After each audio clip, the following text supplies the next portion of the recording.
बिस्मिल्लाहिर्रहमानिर्रहीम। अस्सलाम वालेकुम। Welcome to my channel. आप देख रहे हैं सीक्रेट फूड विद आमना। आज मेरी बेटी की बर्थडे है, इसलिए आज मैं आपको बगैर ओवन के केक बेक करना बताऊंगी। चीज़ें और भी बहुत सी मैंने बनाई हैं, लेकिन केक की रेसिपी भी शेयर करना थी आपसे। चलें अज्जा नोट कर लें। ये 1 टीस्पून मैंने बेकिंग पाउडर का लिया है। ये वही चम्मच होते हैं जो बेकिंग के लिए इस्तेमाल होते हैं। अगर आपके पास नहीं है तो आप अपने घर का सिंपल टीस्पून भी यूज़ कर सकते हैं। और ये बड़ा चम्मच है, टेबल स्पून। ये मैंने 3 चम्मच लिए हैं बेकिंग कोको पाउडर के। ये भी बेकिंग के लिए ही यूज़ होता है। आपके पास नहीं है आप दूसरे यूज़ कर लें। 3 अदद अंडे हैं ये।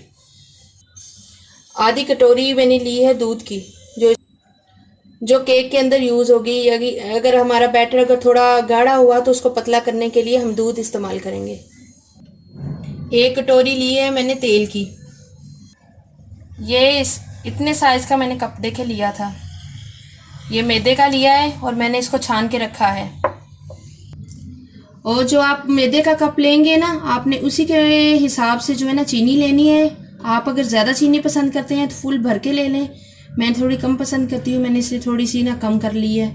तो आप इस हिसाब से लीजिएगा। जो भी आपके घर में कप है आप उसी हिसाब से चीनी लेंगे, ठीक है। मैंने मैदा छान लिया था, ये वही वाला कप था। और ये 3 टेबल स्पून जो मैंने कोको पाउडर के लिए थे, ये भी मैं इसमें छान लूँगी। और ये बेकिंग पाउडर भी जाएगा इसमें। अब इसको छान लेंगे ताकि इसकी कोई गुठली रह ना जाए। ये मैंने छान लिया था। अब मैं इसको ऐसे मिक्स कर लूँगी। मैं बिल्कुल आसान तरीका आपसे शेयर करने वाली हूँ। जिन के पास जो है ना ब्लेंडर है, वो उसको अंडों को और तेल को और चीनी को अंदर डाल के उसी तरह ब्लेंड कर लें तो आपकी चीनी भी हल हो जाएगी। और अगर आपके पास हैंड बीटर है आप उसके साथ कर लें। सबसे पहले अंडे तोड़ दूँगी मैं कटोरी के अंदर, ताकि कोई छिलका अंदर जो है ना पिस ना जाए, वरना जब मुंह में आता है बहुत बुरा महसूस होता है। ये मैंने 3 अंडे जो है ना इसमें डाल लिए हैं। अब मैं इसको ब्लेंडर में डाल दूँगी। ये ब्लेंडर में मैंने अंडे डाल दिए हैं। अब ये चीनी जाएगी। जिनके पास चीनी पीसने वाली मशीन नहीं है, वो इस तरह से बहुत आसानी से केक बेक कर सकते हैं। और घर में पतीले में बेक आराम से हो जाएगा, कोई परेशानी भी नहीं होगी। ये थोड़ा सा दूध अभी डालूँगी मैं, बाकी हम मेथड देखते हुए करेंगे। ये तेल जाएगा।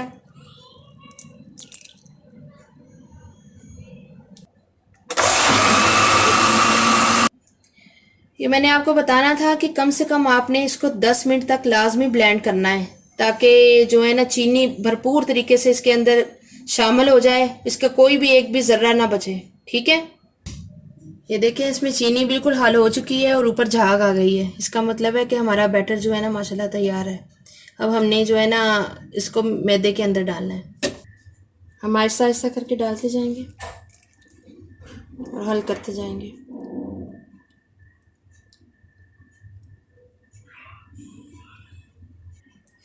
ये हल्के हाथों से लपेटना है इसको। देखें ऐसे मैंने आधा रोक लिया है। जब तक ये पूरा हम शामिल नहीं कर लेंगे, पूरा ये मैदा अंदर अपनी जगह नहीं बना लेगा, तब तक हमने इसको हल करते रहना है। अब ये जो बाकी मैं बचाया था ये भी मैं पहले हल कर लूँगी। ये देखें मैंने ना इतना जो है ना शामिल कर लिया है, अभी भी थोड़ा बचा है।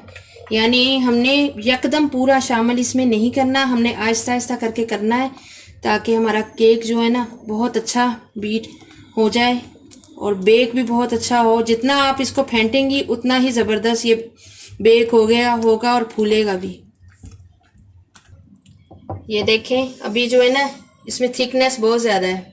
मैंने आपको बताया था ना कि आधी कटोरी जो है ना मैंने दूध की रखी है, मैंने आधा बचा लिया था। ये भी अब जाएगा इसमें। इससे बहुत सॉफ्ट हो जाएगा और बहुत ज़बरदस्त बनने वाला है ये केक। अब इसको हल कर लेंगे। ये पतीला ले लें और अगर आपके पास नमक है तो डाल लें, अगर नमक नहीं है तो आप वैसे भी स्टैंड रख सकती हैं। मेरे पास नमक है इसलिए मैं डाल देती हूँ। ये मैंने जाली वाला स्टैंड रखा है। अगर आपके पास नहीं है आप कोई स्टील की कटोरी रख लें या कोई प्लेट रख लें, ताकि आप जब केक का बर्तन ऊपर रखें ना तो वो नीचे से जले नहीं। तो इसलिए जो है ना स्टैंड रखना ज़रूरी होता है। तो इसको 10 मिनट के लिए प्री हीट करूँगी मैं ऊपर ढक्कन देके। देखें ऐसे हमने फेंटना है इसको। जितना ज़्यादा आप इसको फेंटेंगी उतना ही ज़बरदस्त आपका स्पंज तैयार होगा। जिनके पास बीटर नहीं है वो इस तरह कर लें, और जिनके पास मशीन है वो मशीन से कर लें। ये केक इस तरह का मेथड हो ना, हमारा केक का बैटर इस तरह का हो जाए, तो इसका मतलब है केक बहुत अच्छा जो है ना तैयार हो गया है। इसका बैटर जो है ना, बस अब हमने इसको जो है ना बेक करना है। 2-3 ड्रॉप लेके ना तेल के उसको बिल्कुल ना हर तरफ लगा लें, और ये फिर हल्का सा ऊपर मैदा छिड़क के ना इसको ऐसे हर तरफ लगा लेना है। मैं इसके ऊपर बटर पेपर भी लगाऊंगी। अगर आप उसके पास बटर पेपर नहीं है तो आप उसको वैसे भी बेक कर लें। इस पर हल्का सा ऑयल भी लगा दूंगी। अब मैं ये बैटर इसके अंदर डाल दूंगी।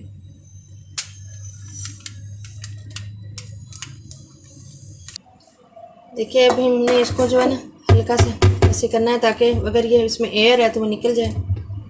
बस इसको बेक करने के लिए रखेंगे। ये मैंने बेक करने के लिए रख दिया है। कम से कम हमें 45 से 50 मिनट तक इसको बेक करना है, और आंच हमें मीडियम फ्लेम से कम रखनी है।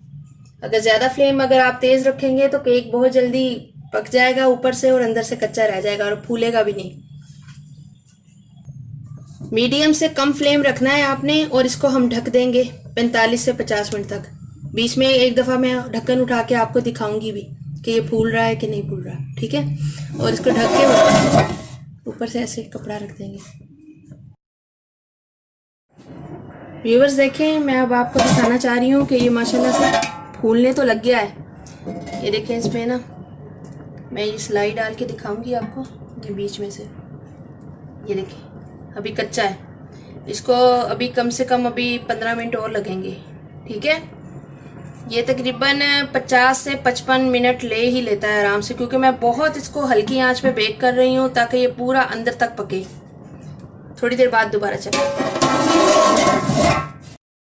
व्यूअर्स देखिए हम आप चेक करेंगे बेक हो गया।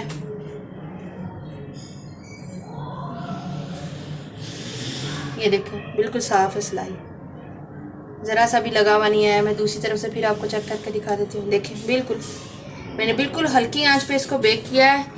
तो अब हम इसको निकाल लेंगे। निकाल के जब ये ठंडा होगा फिर मैं आपको काट के इसके स्लाइसेस दिखाऊंगी। केक माशाल्लाह से बहुत ज़बरदस्त तैयार हुआ है, और आपको मैं जो है ना देखें दिखाती हूँ। ये मैंने नीचे बटर पेपर लगाया था, इसको ऐसे उतार लेंगे हम। आराम से चलेगा।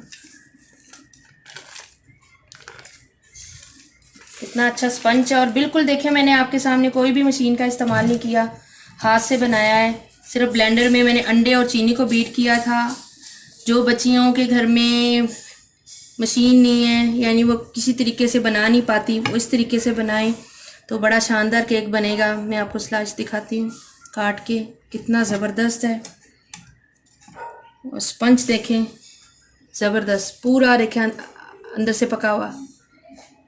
ये देखें, मैं आपको एक और स्लाइस, अभी भी बहुत गर्म है, मेरे हाथ जल रहे हैं, मैं आपको दिखा रही हूँ कि देखें। ये देखें कितना ज़बरदस्त स्पंज है। मैं अगली बार आपको मशीन से भी दिखाऊंगी कि मशीन वाला भी बिल्कुल ऐसा होता है। ये देखें बिल्कुल मैंने हाथ से आपके सामने बीट किया था। जिसी मैंने तरीके से मेथड से आपको बनाना सिखाया, आप इसी तरह अगर फॉलो करेंगी आपका केक भी इसी तरह बनेगा। और नई सीखने वाली जो बच्चियां हैं वो एकदम माएँ उनको महंगी मशीनें नहीं देती, वो इस तरीके से बनाना सीखें। जब एक दफ़ा हाथ साफ़ हो जाएगा तो आप दोबारा फिर कर सकेंगी। ये देखें ज़बरदस्त, ये नीचे से भी देख लें, बेहतरीन है। अपनी दुआओं में ज़्यादा ज़्यादा मुझे याद रखा करें, और प्लीज़ मेरे चैनल को नए आने वाले जो व्यूवर्स हैं वो सब्सक्राइब कर दिया करें, और लाइक का बटन तो ज़रूर दबाया करें। इससे मेरी हौसला अफजाई होती है और मुझे पता चलता है कि आप मेरी रेसिपीज़ को कितना देखते हैं और कितना पसंद करते हैं। तो बस मैं यही कहूँगी आपसे, बहुत शुक्रिया आपका कि आप मुझे जो है ना देख रहे हैं। अपना ज़्यादा से ज़्यादा ख्याल रखिएगा, अपनी दुआओं में मुझे याद रखिएगा। अल्लाह पाक आप सबको खुश रखे। अल्लाह हाफिज़।